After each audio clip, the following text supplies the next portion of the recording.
Our greatest choice, the best choice that we could ever make or that any person could make is to take responsibility for one standing before God.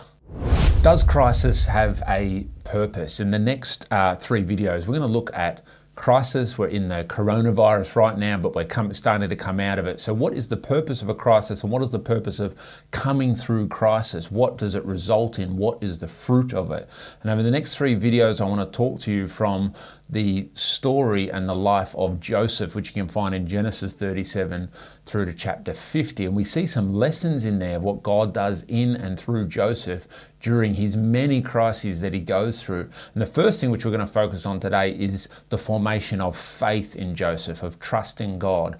The second thing that begins to happen in his life through the different crises is that he has successes, he has breakthroughs. They produce something great in him. Good things happen. And finally, and in the third video, we're going to look at the culmination of crisis and the ups and downs of life, the good and the bad, resulting in the fulfillment of our call and our destiny, and really the clarity of calling, which is the ultimate purpose of our life. You know, Joseph and the story of Joseph finishes in Genesis chapter 50, and there's a verse in Genesis chapter 50 which really culminates and ties up the whole purpose of crisis, the challenge of suffering in our life, and how God works his purposes through these ups and downs. And it's in Genesis chapter 50 and verse 20 when Joseph's brothers have just come back to him and said to Joseph, you know, forgive us for what we've done. Please don't make us, please don't take out your vengeance upon us. We're happy to just be your slaves and serve you, because at this point in time now, Joseph is second in charge of the whole kingdom. But Joseph says to them, you intended to harm me, but God intended it for good. He brought me to this position, second in charge of all Egypt, so that I could save the lives of many people. And this is the end point. I want to start with the end point as we get into this during this video, that this is where God is taking everyone who puts their faith in him. He's taking them to an end point where he will use whatever good he's done for good, whatever bad that's happened or harm others have tried to do for good, and the whole entire purpose of your life will begin to come together. And you'll see that when you look back in time, that God has been faithful and he's used you and brought you to a position. He's formed you into a particular kind of man or woman of God, brought you to a position and a place in order to bless others, to save others, to protect others, to do something great on God's behalf in this world, to contribute something back in this world. You know, we can't go past talking about superpowers unless we talk about superheroes. And God has given us all an incredible superpower.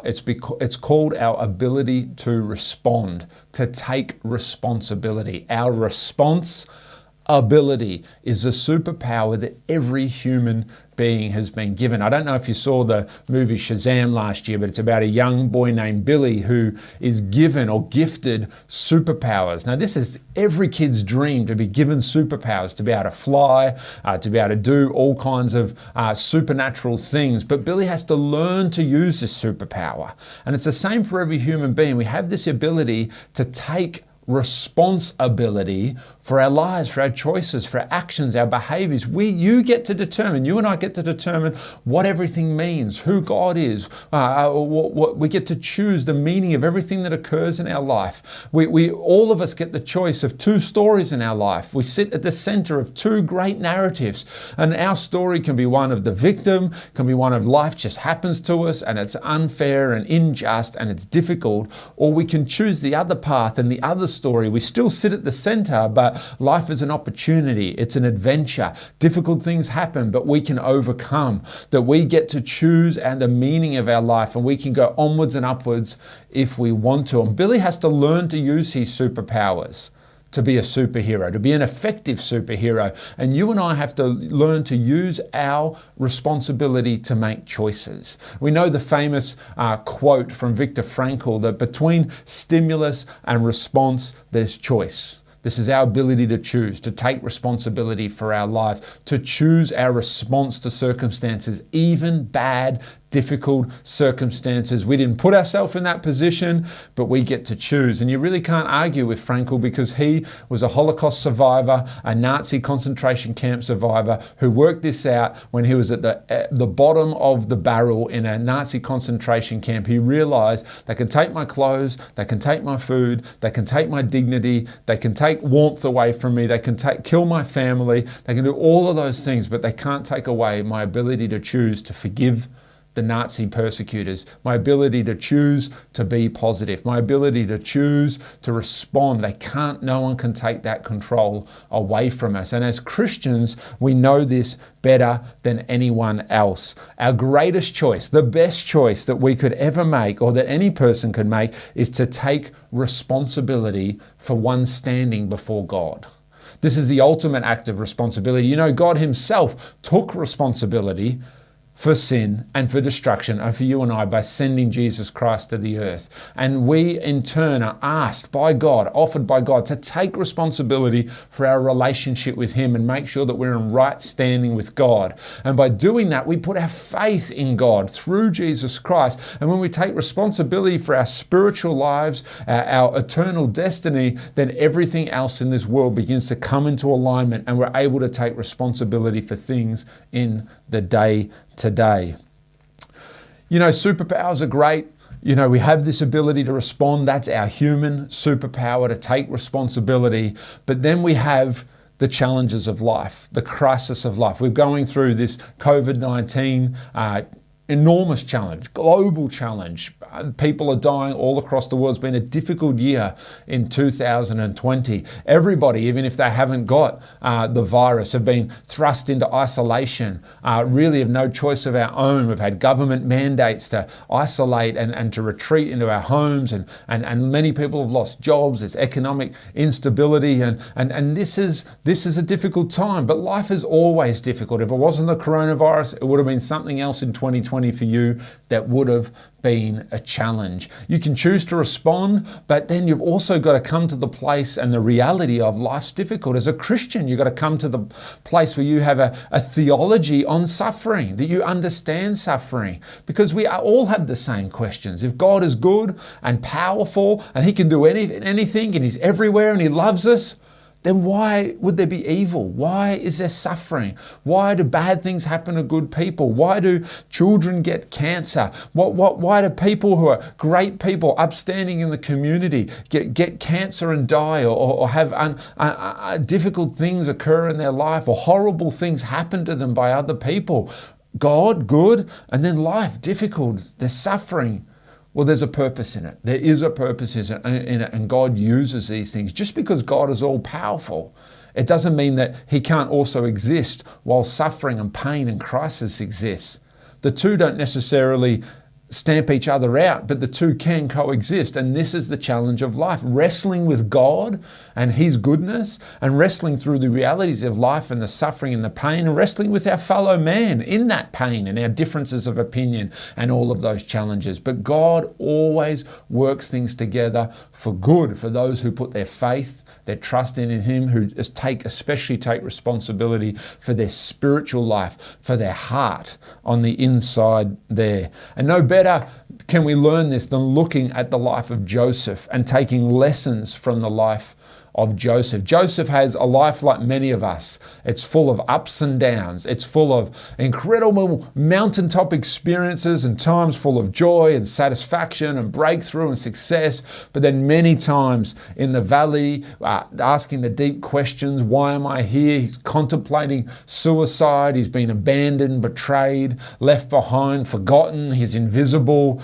He has many low times. And this is the pattern through his life. But the other pattern through his life is that he continually, despite the struggle and the wrestle, and despite his own imperfections like we all have, his own doubts in God, his own disorientation or disillusionment with life, he keeps coming back to a place of putting his faith in God. Everything starts great for Joseph. He's the 11th child of Jacob, so he's the youngest in the family at the time that he was born. There was one other to come later, Benjamin. And Joseph, like any youngest child in the family, family, doesn't have a lot of responsibility, but not only that, he's also the favorite son of his father Jacob. You see, Joseph was born to Jacob's wife named Rachel, and Jacob loved Rachel so much. She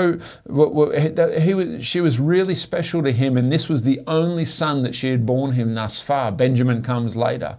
And so Jacob has a special coat of many colors, or a technicolor coat, the Bible calls it, made for Joseph. Some special clothing and garments that none of the other 10 brothers got except for Joseph. And then Joseph, around this same time, is having dreams in the night of greatness, visions of his whole family bowing down to him. He's beginning to get a vision for the future of greatness, of adventure, of position, of influence. And, like many of us, we have these dreams of the future. We have these words from God of what's going to happen one day, and our eyes light up, and destiny seems to be opening before us, and success and breakthrough and great influence. It seems to be just around the corner. And it was the same for Joseph until his brothers began to hate him. They hated his talking about these visions. They hated his dreams that insinuated that they would be lesser than him, despite him being the younger brother.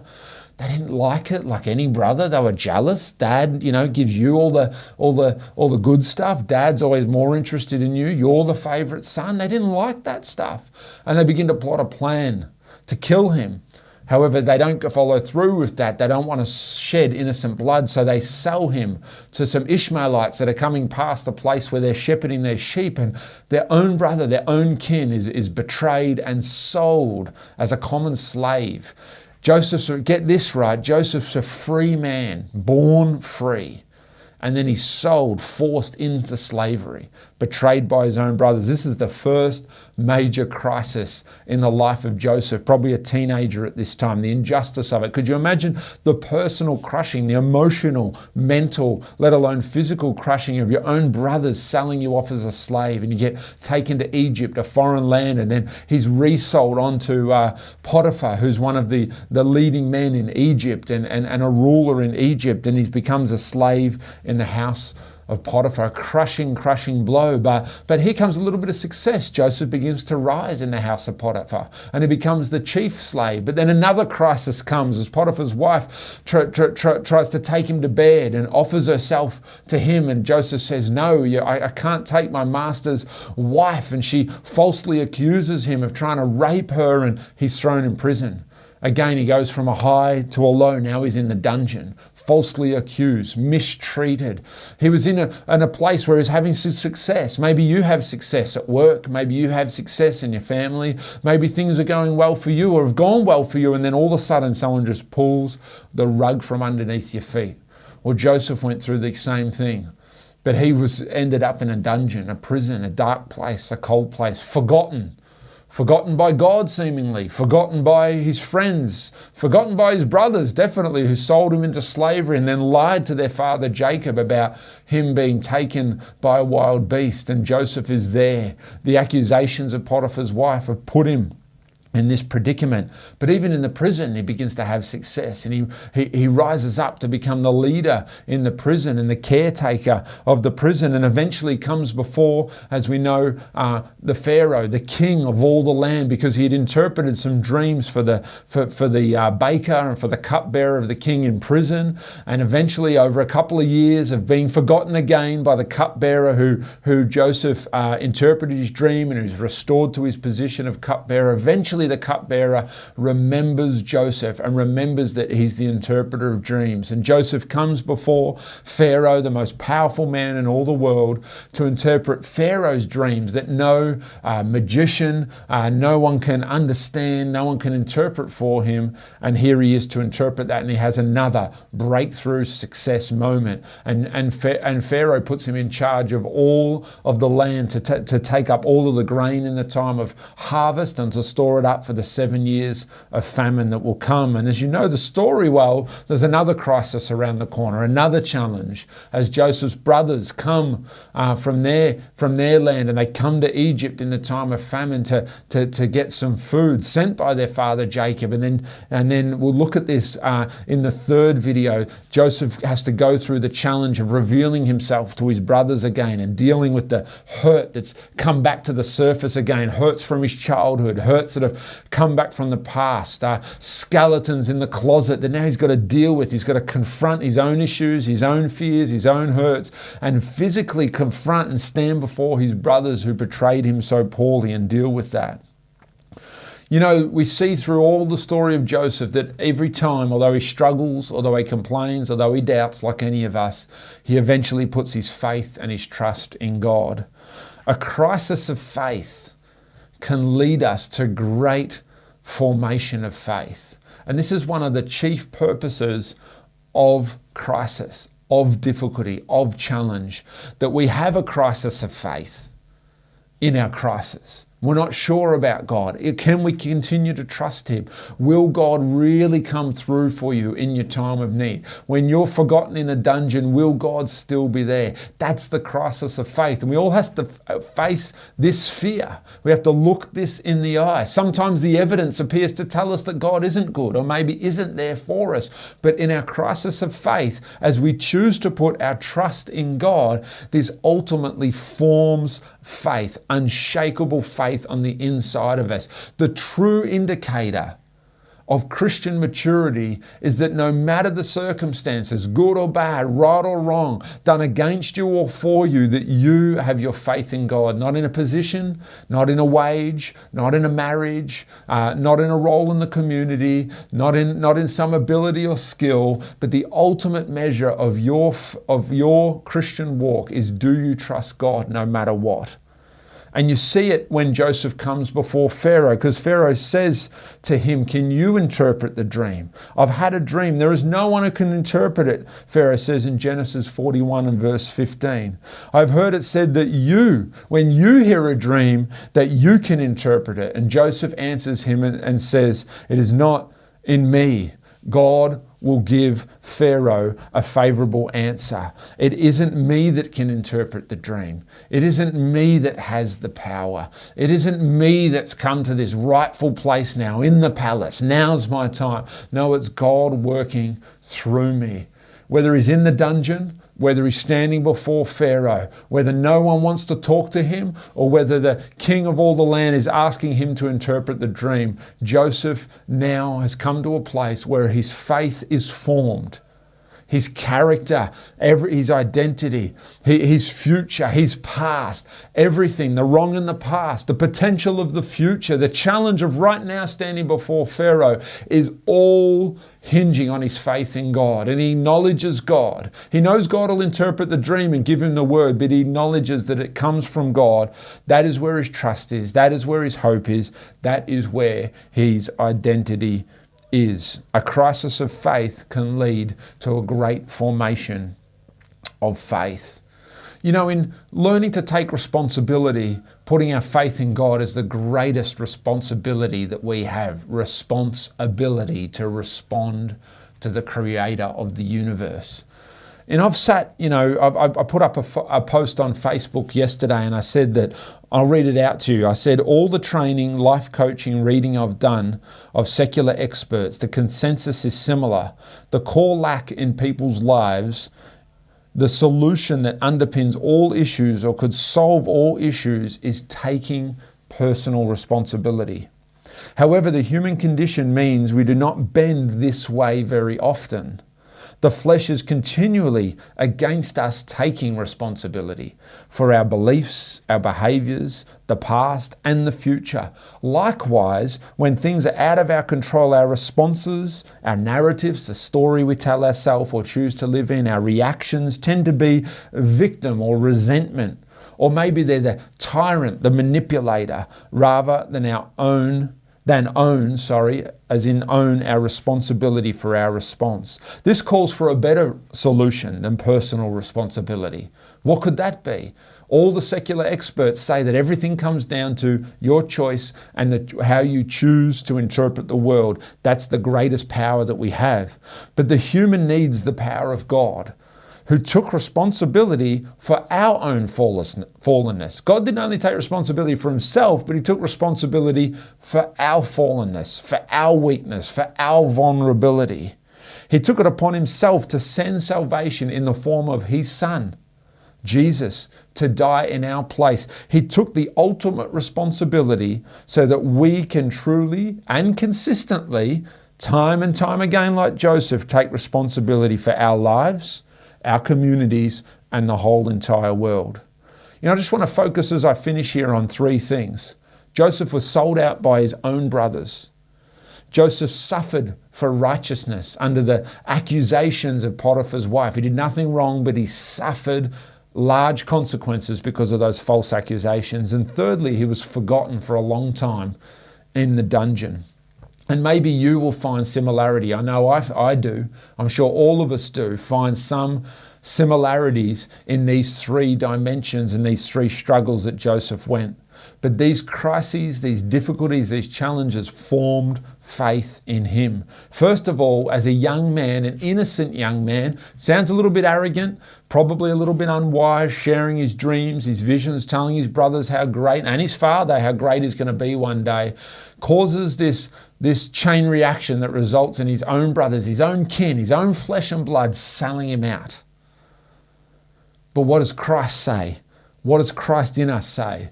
It says, put your faith in God, despite now you've lost your freedom, you're a slave. Put your faith in God and forgive. Forgive those who have wronged you.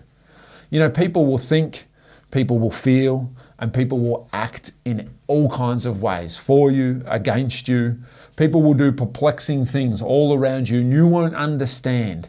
But it's not about understanding. It's not about knowing. It's not about controlling the opinion of others. It's about what you can control, and you can control your faith. Put your trust in God, the unchanging character of God. Who knows but what people do to you could set you on the path that God wants you to be on.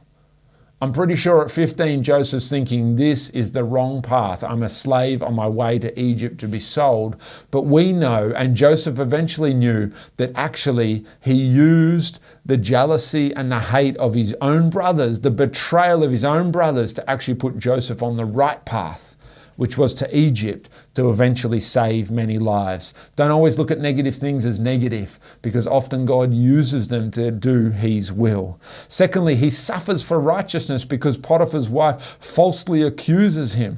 He does the right thing and God lets him down, while it would seem so. He stands up for righteousness. God approves of him. He does the right thing. He's integral. Even though no one's watching, he shows great integrity and character. He sows good. He reaps bad. This isn't the proverb, is it? This isn't how things are meant to work, is it? But again, he puts his faith in God. God knows that the dungeon, that the prison will lead to the palace. But Joseph doesn't know, but he decides and chooses to put his trust in God. He suffers injustice, but he has the power to overcome because he takes responsibility for his life, his thoughts, his actions, and ultimately puts his faith in God. I want to encourage you, any injustice you've experienced, it will end. At one point, the dungeon and the prison comes to an end. At one time, vindication will be the Lord's. And even if it doesn't happen in this life, because you've acted righteously before God, you'll know for all eternity, as he will know as you sit in heaven, that you have acted in the right way. And that's what's important, not the consequences, because you can't always control them. Thirdly, he's forgotten in the dungeon. And I know for many of us, we've been through periods of times, and maybe you're in one right now, where you feel invisible. You feel like God doesn't see you. You feel like no one understands you. Maybe you don't feel respected. You feel let down. Maybe your own spouse doesn't seem to be able to see the good in you. Maybe your children take you for granted. Maybe your boss doesn't understand the hours and hours that you're putting in. You feel like you're forgotten in a dark, wet dungeon place. It feels like a prison and the walls are closing in. Again, I want to encourage you and challenge you to take responsibility for the place that you're in. Maybe it's not really a dungeon. Maybe you're not in a dungeon at all. Maybe Joseph was never in a dungeon. Maybe just for a moment, he was in an elite training academy. Maybe he was in discipleship. Maybe he was in a place that God needed him to be. Maybe the dungeon wasn't a place of beating down and of breaking, but maybe it was a place of building him up, like a gym, forming him, shaping him, sculpting him, a training academy, getting him ready to be the second most powerful man in all the world. You may feel forgotten, but God has never forgotten you, and God will use for good wherever you are. Put your faith and your trust in him. You may feel unneeded, but you must be ready on the day that you are needed. When you're in the dungeon and you feel invisible, get trained, allow God to shape you and form you. So when the day comes when you are needed and you're called before kings and queens and rulers and your time comes, that you are actually prepared and shaped and formed in the way that God wanted you to be. Or else the dungeon has no point. The training academy had no purpose. The crisis had no purpose, and God wasn't able to use it to form in you what he wanted you to do. If we could all do this, could you imagine? If we could all put our trust and our faith in God, and whenever there's a crisis, a challenge, coronavirus, a personal and interpersonal argument, a problem in our own family, a struggle in our own character, imagine if we didn't focus on this and make these minors and these details and these small issues into majors, into mountains, into depression, into hopelessness, into backsliding from our walk with God. Imagine if we just got on with life and put our trust in God despite the crisis. We could focus together as the people of God on the real challenges. We could focus on taking out the enemy, on exposing the works of evil, on discipling and maturing and building up the body of Christ. Let's put our effort and our focus on the things that are major, and ultimately let's put them on others, because that's the place that crisis leads to. It leads to this ultimate purpose that God has put me in this position. What was intended for evil, God used for good to put me in this position to save many lives. Don't be fake and phony like this plant. Like, subscribe and share this video so that the real life message can get out to the masses.